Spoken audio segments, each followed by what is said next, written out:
interesting PSAs that are somewhat interesting and kind of cool and stuff. Of course, I don't remember which one we ended up on. I think it was the LD16, or it could have been that one. I don't know. Riveting. Anyway, yeah, it was riveting. So, so we've been talking a bit about our country now. Now, one of the things that I saw a conversation in one of our local groups that was talking specifically about the healthcare and whether or not healthcare should be a right or a privilege. And that conversation turned really interestingly crazy because we had one guy that was talking about how the only guaranteed or the only legal things that you have in this country is the pursuit of life, liberty, and the pursuit of happiness. But you don't have the promise that you will be able to have happiness, and that healthcare is not part of those pursuits. So, Wow. yeah, it's one of those things. It's like, well, okay, if you want to say that the only, the Constitution gives you the Bill of Rights and the pursuit of life, liberty, and the pursuit of happiness. Okay, well, pursuit of happiness for most people, I think, is being healthy. I mean, that's just me thinking that, maybe people want to be healthy so they can pursue life, liberty, and the pursuit of happiness. It was just the strangest comment, and it was just like I almost commented back on it and said, "Are you fucking psycho?" But I thought, it's not really worth it because somebody that makes a comment like that, nothing that you say is going to change their mind. So we now live in a society where people are so polarized to their own idea of what is right and wrong and what should be and what shouldn't be, then nowhere in our country are we ever getting compromise and working together for the benefit of all men and women in our country. How the fuck do we change that? How do you change? How do you stop stupid? I mean, I guess that's the base message or the base question is, how do you stop stupid? Well, there's one way, but there's really no way of coming back from it. Yeah, there's no way. But I mean, just how do you get people to start actually thinking in a not so polarized way? Would be the best way to say it. Well, in terms of healthcare, I have an opinion. Okay. Ooh, let's hear it. Because the preamble says domestic tranquility, provide for the common defense, and promote the general welfare. Right.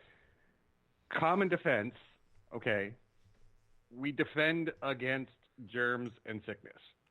I don't think that that's necessarily a problem in the way that that's written. Okay. And general welfare should be, we want everybody to be healthy and happy and productive, right? Right, but I think the argument against that is that's the preamble. That's not actually the law. That I mean, I know the guy that was making the comments about life, liberty, and pursuit of happiness, and he's going to say that. He's going to say, well, that's the preamble. That's not actually the laws. That's just the introduction. So it's not really. Well, that's it. Life, liberty, and the pursuit of happiness is actually the Declaration of Independence and not in the Constitution at all. Right. But, the Declaration of Independence is a declaration of war, and not it isn't law. The formation of our government, but that's a whole other thing. That's another episode, right? Yeah, that's arcane. Yeah, in many ways. But I think provide for the common defense. They always say that means the military. But why does that necessarily extend to just the military? Shouldn't that also extend to when people are sick or when people need help or any of that? Against crime, against people that use other people to get what they need. I mean, interpreting the words defense when people are doing things to people. Right. But we can also interpret that to mean, people against everything else. Right. Which we could do. And that includes germs and cancer and all that. Illness. So anything that restricts the ability to pursue, to pursue trying to be alive. Right. And it should also include being predators towards corporations that are doing everything they can to use you and destroy the environment for their profits. I mean, we should be defending the people of the United States against those, and we're not. if you want to look at it from a constitutional standpoint. We should be protecting the people, according to the Constitution, not a corporation. Corporation that comes in, they, basically use the people to get what they want. They exploit the environment. They exploit natural resources. And we have no discourse on to stop them because, they kind of control everything now. So, well, corporations have the same rights as people, actually more so. So until we get rid of Citizens United and all that kind of shit, it's never really going to fucking matter. We're still going to be the United Corporations of America. Right. But the thing is how do we change that? How can we overthrow Citizens United? And the only way to do that is to get people elected that actually will do that. And how do you do that? So the next question, Jack, is when are you running for office? No. You need to follow that laugh up with a 2018. Andre asks me that like almost every time I see him. It's really? Funny. Yay, Andre! We love you. Yeah, because it's gonna right now, it's gonna take people. It's gonna take people. Yeah, no, it is. That actually care. People getting engaged. Yeah. And we can't wait till 2020. I mean, we need to actually break the stigma of, midterms suck. No, midterms are or where when you can make a really difference. Should be fucking voting. Oh, I only vote for the president. Well, then you're stupid. You need to vote on a state level because that's where shit changes. Doesn't matter who the next president is. No, They're not going to change. Pay attention and stay engaged. Yeah, it's not going to change our education system. It's In not going to Arizona, change no. our infrastructure. It's not going to change a fucking damn thing. I mean, you got to vote for people in the state level. Really, a fucking damn thing? Yes, a fucking damn thing. A fucking damn thing. Okay, well. Yeah, because, I mean, that's what we're going to have to do. We're going to have to finally get people to start focusing on political affiliation and start focusing on the actions of individuals. And that's how we've gotten to where we are now, is the media has been such strategists, thanks to the corporations that own them, to focus people so that now everybody focuses on being liberal or conservative as opposed to being individuals. There is no individuals anymore in politics. It's all what side of the fence you're on, period. And that's where we have the problem. That's where the issue is that's where the gate is that either stops progress in our country or lets progress through. So we got to try to find a way to get people to break that down, get away from the idea that you judge people by their political affiliation and start judging people by their actions and what they want to accomplish. Or you could do like the guy at the Capitol and say, oh, we should have liberal genocide. I mean, that makes a lot of sense. You got to turn off the mainstream media. I don't think people get that the same people that are behind MSNBC, so Rachel Maddow and Cooper Anderson, two sides of the fence. It's all the same six corporations. Well, yeah, but the it. same six corporations don't own MSNBC. One corporation does. Right, but so that doesn't necessarily mean that every news source is going to have the same, or else everybody would be like Fox News, or everybody would be like MSNBC. The corporations, though, are controlling what is being put out and what's allowed to be put out, and that's where the problem is until we can actually stop that. That's true, but But then you got a bunch of people that are stupid enough to believe that shit. How is that not a violation of freedom of speech? It's not government. Exactly, but these people don't get that. Well, yeah, well, they're the same people that are like, "Oh, you're cutting me off in a Facebook chat room." These people are listening to Breitbart and Fox News. Okay, so obviously they don't get it. There's, like I said, you can't fix stupid. You just can't. You can try to muffle it with duct tape, but other than that, you just can't fix stupid.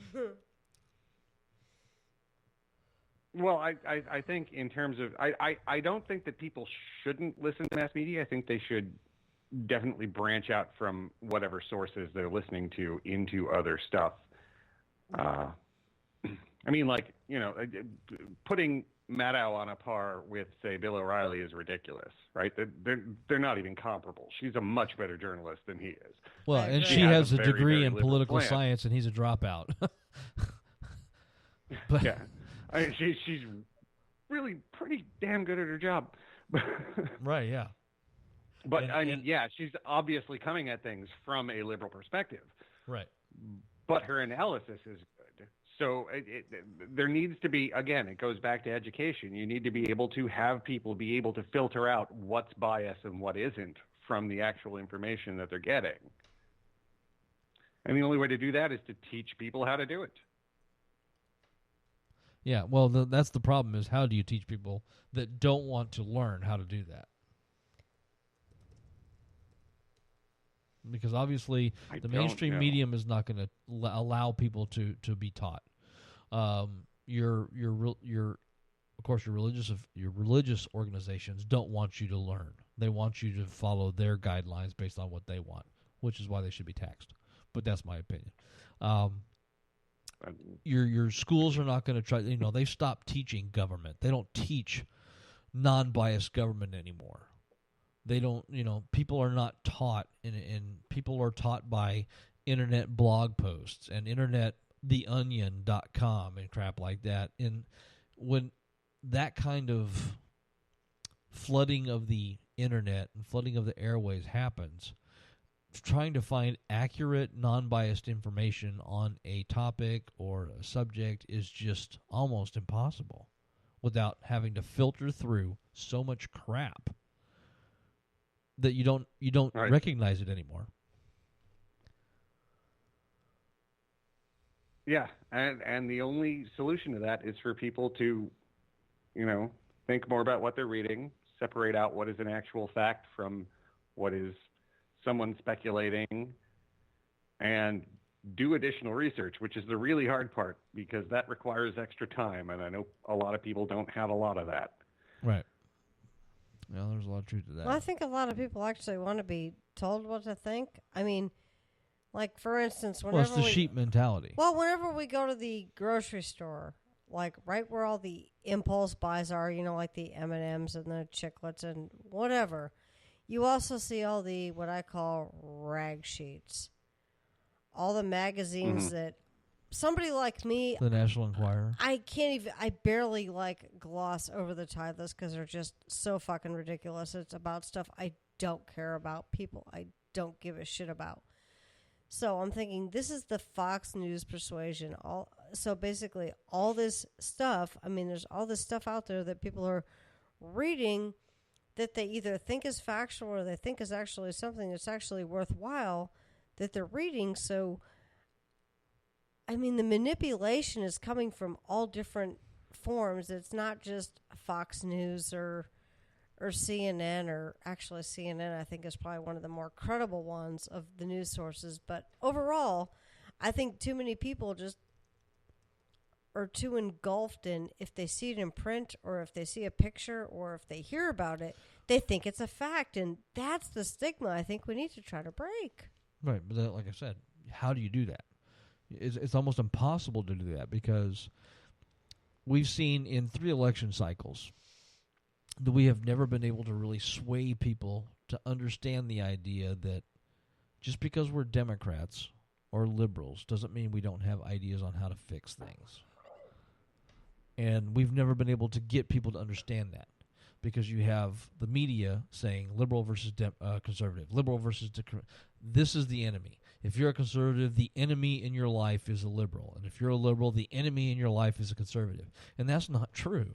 But that's the way the media has blasted it out for decades now. And that's why we can't overstep that and get past that, is because the brainwashing is complete. Unless you can, somehow take these people. Go ahead.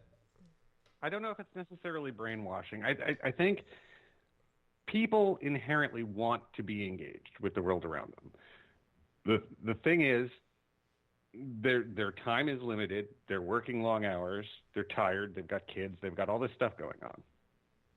And so whatever comes in, they find a couple sources and they say, okay, these are the sources that I'm not going to question because I really don't have time to think about this too hard myself. And they pick the ones that are really entertaining and really engaging for them. So the way to do it is to take the facts and take the truth and figure out a way to make it more engaging to get their attention.